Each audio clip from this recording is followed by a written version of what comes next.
Hello बच्चों देखिए, कल आपका नीट का पेपर 4 मई 2025 को था 2 से 5 बजे तक। उसके बाद एकदम से एक भगदड़ मच गई पूरे इंडिया में और बच्चे बहुत ज़्यादा कोमा में चले गए पेपर देने के बाद।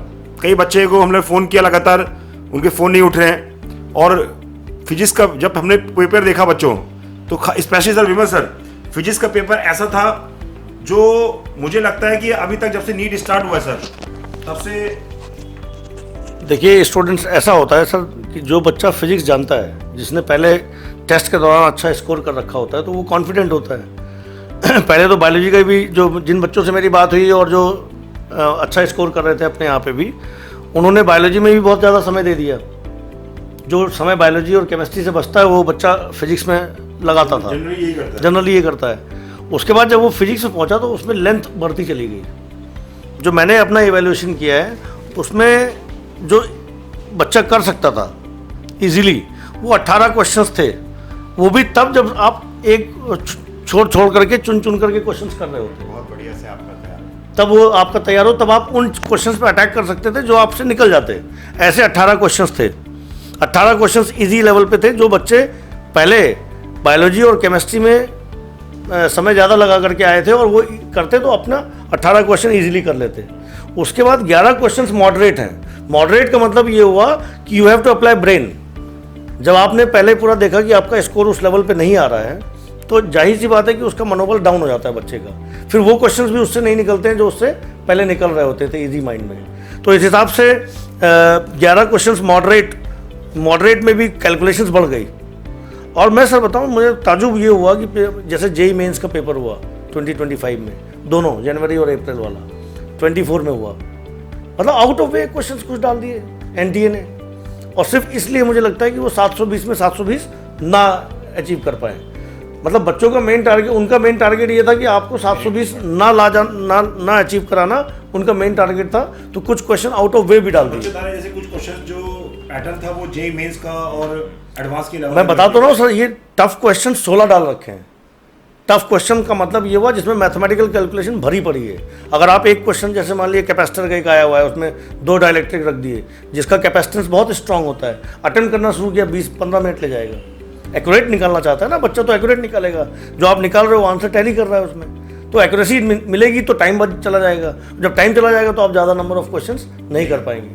तो इस हिसाब से मैं समझता हूँ कि सर जो मेरा अपना पर्सनल इवैल्यूएशन है, जो बहुत अच्छे बच्चे हैं, अगर वो 22 से 25 क्वेश्चन, 80 से 100 नंबर के आसपास, 80 से 100 नंबर मैं मानता हूँ कि एक बहुत सेफर जोन होगा सिलेक्शन के लिए फिजिक्स में।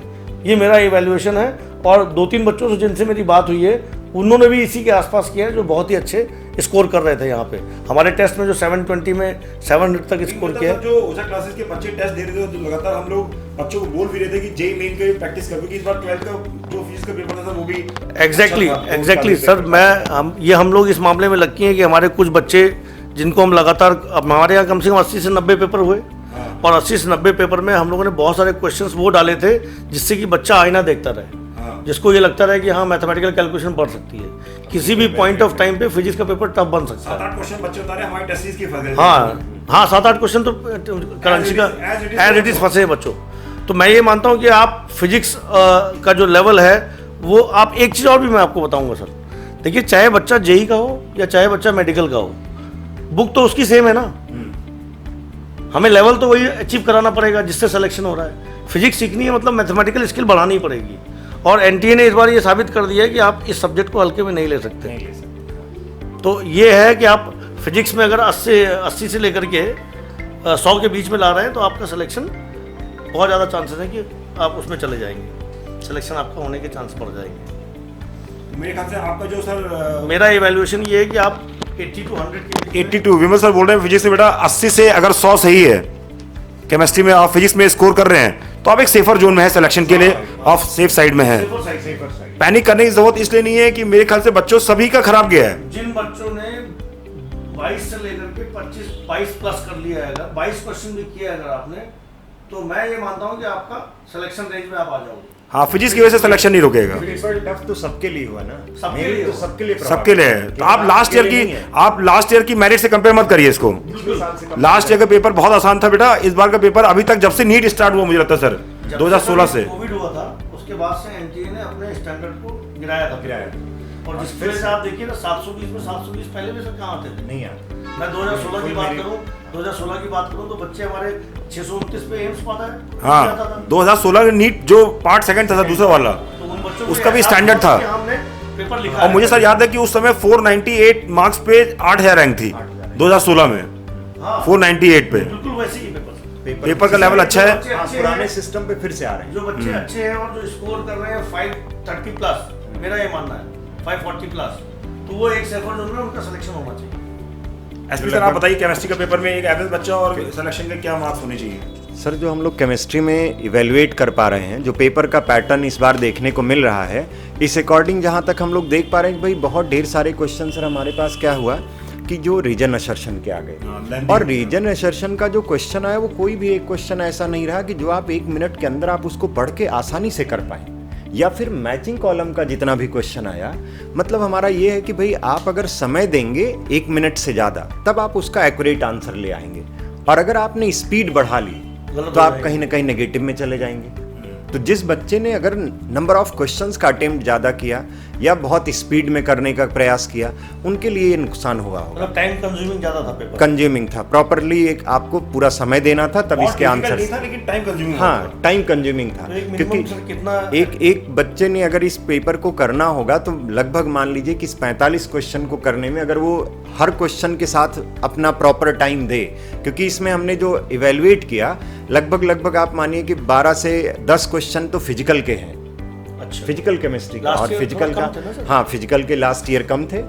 इसका मतलब इस बार इनऑर्गेनिक का भी जो क्वेश्चन आया है, डी ब्लॉक का ऐसे ऐसे सवाल आए कि वो line by line, in between the lines जिसको बोला जा सकता है, in between the lines NCERT के क्वेश्चंस हैं। अच्छा, उनको पढ़ने के लिए बच्चे को पूरी तरीके से समय दिया होगा, टाइम लेगा तब आप उसको। और उसके बाद भी उसमें क्योंकि ऑप्शंस जो दिए गए थे ABCD मैच टाइप का कॉलम था या फिर मल्टीपल ऑप्शंस टाइप का क्वेश्चन था, जिसमें A B C या स्टेटमेंट A भी करेक्ट है, D है, ऐसे 6 से 7 क्वेश्चन है। आप इजीली वन गो में आंसर वन सिंगल साइड नहीं था सर, सिंगल साइड सर क्या है, मतलब एक सेलेक्ट, जैसे विमल सर ने बताया कि अगर बच्चा 80 से 100 मार्क्स ला रहा है 180 में से, हाँ, इसी तो पॉइंट पे सिलेक्शन के जोन में है। इसी पॉइंट पे मतलब कितना मिनिमम मार्क्स होना चाहिए जिससे सिलेक्शन हो जाए? इसी पॉइंट पे बात करे थे सर, इसी पॉइंट पे मैं आना चाह रहा था कि थोड़ा सा पेपर को थोड़ा एक बार डिस्कस कर लेते। और डिस्कशन का मतलब इवेलुएट करके जहाँ तक हम लोग इसको देख पा रहे हैं कि भाई जिस बच्चे ने अगर ओवरऑल मान लीजिए 130 135 से 140 के आसपास किया होगा, वो सर ये माना जाएगा कि सेफ जोन में है। और सेफ जोन का मतलब उसका सिलेक्शन होने का, उसका प्रॉपर गवर्नमेंट सीट मिलने की चांसेस 100% रहेगी।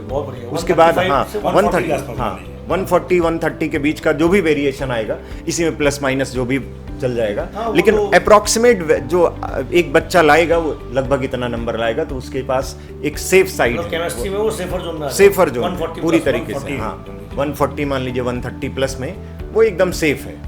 उसके साथ जो है हाँ, तो बच्चों को बहुत पैनिक होने की जरूरत किसी नहीं भी है। बच्चे को परेशान होना नहीं है कि हमारा पेपर कहीं गड़बड़ बहुत हुआ। अच्छे बच्चे की बात कर रहे हैं सर, जो बहुत अच्छे हैं सर, जिनका स्कोर 700 प्लस स्कोर किया है, 700 प्लस, उनसे भी बात हुई, उनकी बात 130 140 के आसपास ही अटेम्प्ट कर पा रहा है। इससे ज्यादा कोई नहीं कर रहा है, बिल्कुल क्योंकि सबके साथ पेपर का वेरिएशन यही आया सारे सेट्स में। अब सर बायो के बारे में सब्जेक्ट है जो हाई स्कोरिंग होता है और वो core part है, बच्चों के सिलेक्शन का जो मेन रास्ता खोलता है, जो द्वार होता है, वो बायोलॉजी होता है। देखिए बच्चों, सर मुझे तो ये लगा कि बायोलॉजी का जो पेपर था वो लेंथी था सर, और खासकर बॉटनी का। बॉटनी में क्या थे कि choose the correct answer 1 A B C A B D, यार आप पढ़ना पड़ेगा इसमें आपको। फिर पूरा आपको एक उससे बताना है, जैसे 7-8 स्टेटमेंट लिख दिए, पहला सीक्वेंस वाइज बताना है, सीक्वेंस पहले A आएगा, B आएगा, फिर D आएगा, तो मतलब it will take time sir, ये टाइम लेगा। आसान तो है लेकिन टाइम दे रहा है बच्चा। और फिर स्टेटमेंट ऐसा रीजन, ये मैं समझता हूँ सर, जो बायोलॉजी जैसे बच्चे अच्छा इजीली स्कोर कर लेते थे, उन अच्छे बच्चों को फास्ट रीडिंग के बावजूद भी समय ज्यादा लगेगा। हाँ समय लगेगा। निश्चित तौर पे समय तो ज्यादा। आप मिनिमम कितना समय मानते हैं कि बायोलॉजी के पेपर को देने सर से देखिए, अगर 85+ बायोलॉजी का बच्चा 85 कर सकता है, और हमारे बच्चों ने किया भी है सर। हाँ। हमारे 10 से 15 बच्चे जो अच्छे बच्चे थे जिन्होंने 85 प्लस स्कोर भी किया है। लेकिन अगर हम सभी सिलेक्शन इंपॉर्टेंट होता है, करेक्ट। अगर सिलेक्शन की बात करें तो मुझे ऐसा लगता है कि बायोलॉजी में 320 मिनिमम सर होनी चाहिए। 320। हाँ, अगर उससे नीचे आप जा रहे हो तो सिलेक्शन के चांसेस तो घट रहे हैं, क्योंकि फिजिक्स में आपने ऑलरेडी खराब कर दिया है, तो आपको कहीं तो खराब हुआ इस रीजन की वजह से क्योंकि बायोलॉजी में समय ज्यादा लगता है। नहीं, और वैसे भी सर फिजिक्स टफ थी, टफ है बहुत। वैसे भी फिजिक्स टफ है। अगर मैं बोलता हूँ कि बायोलॉजी बहुत आसान भी होती, नहीं, अगर सर जैसे जिन बच्चों को मैंने देखा पास्ट ईयर्स में, जैसे जो फिजिक्स अटेम्प्ट करते हैं बहुत फास्ट होती है इनकी कैलकुलेशन। अगर उन्होंने पहले अटेम्प्ट किया होगा तो उनका पूरा मोरल, जिन्होंने फिजिक्स पहले अटेम्प्ट कर लिया उनका तो पेपर ही खराब हो गया है। बिल्कुल। केमिस्ट्री में भी सर ऐसी होगा, सेम केमिस्ट्री में भी मतलब टफ क्वेश्चंस कितने थे आपके हिसाब से? टफ क्वेश्चन सर, इसमें 12 क्वेश्चन टफ है, 12 क्वेश्चन टफ है। आप सर देखिए बॉटनी में मतलब उसमें आपको प्रॉपर समय देना पड़ेगा। एक क्वेश्चन देखिए सर बायोलॉजी में जो एनसीईआरटी में नहीं दिया हुआ है, पूछा है रिडक्शनिस्ट बायोलॉजी के बारे में पूछा गया है, ये कहीं लिखा ही नहीं है। तो मतलब 2-4 क्वेश्चन तो इन्होंने सिलेबस के बाहर भी डाले हैं। एक तो क्वेश्चन इन्होंने रेडियस ऑफ कर्वेचर का ऐसा दिया है जो हम लोग बीएससी पढ़ते थे ना सर, बीएससी सेकंड ईयर में आया हुआ था। एक ये देखिए सर ग्राफ का क्वेश्चन आया हुआ है, ये कंप्लीटली आउट ऑफ वे है, इसको डालना ही नहीं चाहिए था। मतलब इस पे डिस्कशन करने के लिए रेडियस ऑफ कर्वेचर की आवश्यकता नहीं, मैं वही बोल रहा हूँ सर, अगर मान लीजिए बायोलॉजी का पेपर आसान भी होता सर, बायोलॉजी का पेपर मान लीजिए सिंगल लाइन का आंसर होता, तब भी फिजिक्स का पेपर ऐसा बना है कि बच्चा उसको तब भी नहीं कर पाता। तो पैनिक हुआ है बच्चा इसी वजह से। कुछ क्वेश्चन ऐसे हैं जिसमें मोल निकालते समय आप उसकी वैल्यू निकालोगे तो कैलकुलेट करते करते 15 मिनट लग जा रहा है, कैपेसिटर के क्वेश्चन पर टाइम लग जा रहा है। आप जो वो इसके क्वेश्चन होते लगते थे रोटेशन मोशन के, उसमें आपको दिमाग ज़्यादा लग जा रहा है। अगर आप दिमाग लगाओगे तो समय ज़्यादा लगेगा, और समय लगेगा तो आपके क्वेश्चन अटेम्प्ट करने की जो संख्या है वो कम हो जाएगी। बिल्कुल सही बात है। केमिस्ट्री में एक क्वेश्चन तो ऐसा आया जिसके ऑप्शंस में कोई 2 ऑप्शंस एक साथ मैच कर रहे हैं। अच्छा, हाँ, ये भी एक इसका है। हाँ, आपने बताया था कंडक्टेंस वाला। हाँ, कंडक्टेंस निकालते समय ये क्वेश्चन कई बच्चों का जो है कल, क्योंकि हमारे पास जो बच्चे आए तो उनमें जब डिस्कस हुआ तो इसी सवाल पे बहुत देर तक ये चर्चा हुई कि भाई इसमें क्या करना है। एक सवाल ऐसा बनाया गया सर सरफेस केमिस्ट्री का, जिसमें ह्यूमिडिटी, हाँ बताया था आपने, ये मैचिंग कॉलम था। ये अब सिलेबस का हिस्सा नहीं है, लेकिन अब भी दे दिया गया है, आ गया है। तो एनटीए क्वेश्चन पेपर्स हैं वो कई जगह ऐसा बना दिया लास्ट ईयर का खामियाजा भुगतते समय हम बच्चों को परेशान करने के लिए काम करते हैं। लेकिन बच्चों को मुझे लगता है जिसने सर पेशेंस रखा है और बायोलॉजी को और केमिस्ट्री को ठीक ठाक कर लिया है, प्रॉपर टाइम लिया। मैं ये मानता हूँ कि जैसे बच्चों का जो एक ये था माइंडसेट बन गया था कि अगर हम 650 अचीव करेंगे तो ये सिलेक्ट होंगे। वो भी एक नेगेटिव अप्रोच थी सर। एक नेगेटिव इन्होंने एनटीए ने कंप्लीटली नीचे लाने का काम किया। हाँ, कट ऑफ तो निश्चित रूप से बच्चों घटेगी, 650 तो नहीं जानी, और हमारा मानना है कम से कम 650 अगर लास्ट ईयर गई थी तो वहां से 100 नंबर मिनिमम कम कर लीजिए सर आप। सर मेरा ये मानना अपना पर्सनल इवैल्यूएशन है कि अगर कोई बच्चा मान लीजिए टॉप भी कर तो वो आपका एक बच्चा हो सकता है बिरला जो 670 680 नहीं सर, देखिए टॉपर तो सर 690 प्लस जा सकते। सर देखिए फिजिक्स में जैसे सर ने बताया सर अब 80 से करीबन 100 मार्क्स ऐसे हैं जो सिलेक्शन के लिए सबसे सेफर जोन में जा रहे हैं। बिल्कुल सर, बिल्कुल। और सर एसपी सर आप केमिस्ट्री में मुझे लगता है 130 से 140 ये सेफर साइड है, मतलब जहाँ पे एक एवरेज बच्चा सिलेक्शन ले सकता है, गवर्नमेंट सीट मिल सकती है इसको, गवर्नमेंट सीट मिल सकती है। देखिए बच्चों बायोलॉजी आपने बॉटनी में देखा ही, स्पेशली बॉटनी में पेपर में आपने देखा कि कई स्टेटमेंट भरे हुए हैं, ABD ABC, choose the correct, ऐसा सर रीजन स्टेटमेंट 1 और 2 टाइम बहुत टाइम लग रहा है सर, टाइम करने में। तो उसमें भी क्या हुआ, बच्चा घबरा गया था, उसका जब इतना लंबा लेंथी बायोलॉजी जा रही है तो वो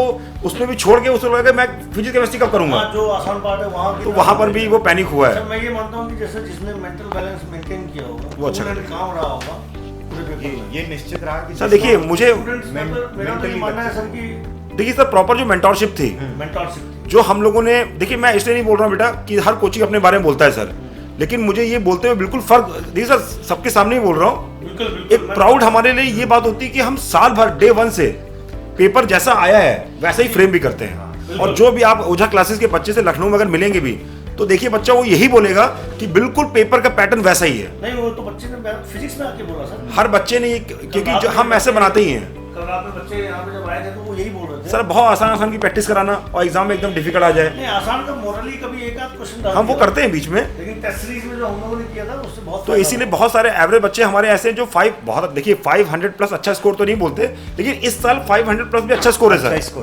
तो बहुत सारे बच्चे हमारे 500 प्लस स्कोर कर रहे हैं, बहुत सारे ये है। और जो हमारे पास बहुत तेज बच्चा नहीं आता है, एक एवरेज बच्चा आता है जिसको मेहनत करके बनाना होता है उस लायक। तो मुझे लगता है लखनऊ में एक सबसे अच्छी चीज ये कि प्रॉपर मेंटोरशिप में रहता है वो, और साल भर डिसिप्लिन में रहने की वजह से हम लोग खड़े भी रहते हैं, सिलेक्शन के चांसेस सर बहुत बढ़ जाते हैं। सबसे बड़ा इफेक्ट मेंटोरशिप का है, उसके अंदर एक मोटिवेशन पैदा करना, एकेडमिक्स का है, उनका मोटिवेट करना in case of they have any problem, मान लीजिए कोई समस्याएं भी आती हैं तो भी इंस्ट्रूमेंट के साथ खड़ा होता है, वो एक अटैचमेंट भी रखता हर बच्चे से 1-to-1 इंटरेक्शन है सर। बिल्कुल, बिल्कुल। तो ये सबसे बड़ी कामयाबी होती है बेटा कि देखिए 1-to-1 इंटरेक्शन नहीं हो पाता जनरली, बिल्कुल। और अगर आप 1-to-1 इंटरेक्शन करते हैं लेवल डिफरेंट हर- और सबको उसी के अकॉर्डिंग आप मोटिवेट करते तो मुझे लगता है सर बायोलॉजी में ना कि अगर 320-25 मार्क्स हैं मिनिमम, मिनिमम तो बायो में हाँ 320 से 25 की रेंज में बच्चा है तो safe वो है। मतलब सिलेक्शन की रेस में है वो। 320-25 320 मान लीजिए आप। 320 और तकरीबन 130 के आसपास। 130 इसमें ले लीजिए One- Chemistry में केमिस्ट्री में 80 मार्क्स, 80 80 to 100, हाँ। 90 मान लीजिए आप।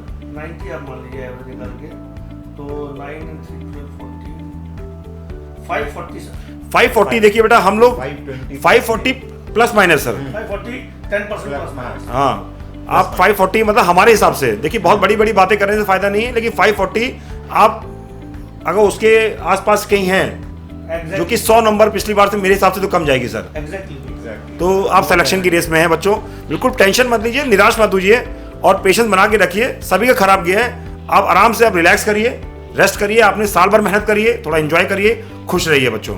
और हम आपकी अगर आपको कोई प्रॉब्लम है आप ओझा क्लासेस में कांटेक्ट कर सकते हैं अपनी, और काउंसलिंग को लेके भी मैं एक वीडियो बनाऊंगा, हर स्टेट की कट ऑफ को लेके एक वीडियो बनाऊंगा, इसीलिए आप ओझा क्लासेस के चैनल को सब्सक्राइब कर सकते हैं और जो भी लेटेस्ट अपडेट आती रहेंगी वो आपके सामने मैं लाता रहूंगा सर। बाकी सर बच्चों को मेरे ख्याल से एक लास्ट में स्टूडेंट्स आप लोगों को मैं तो यही बोलूँगा कि ये एग्ज़ाम था और हर एग्ज़ाम में हर साल नेचर डिफरेंट होता है। इस बार डेफिनेटली टफ आया है, लेकिन डीमोटिवेट होने की आवश्यकता नहीं है।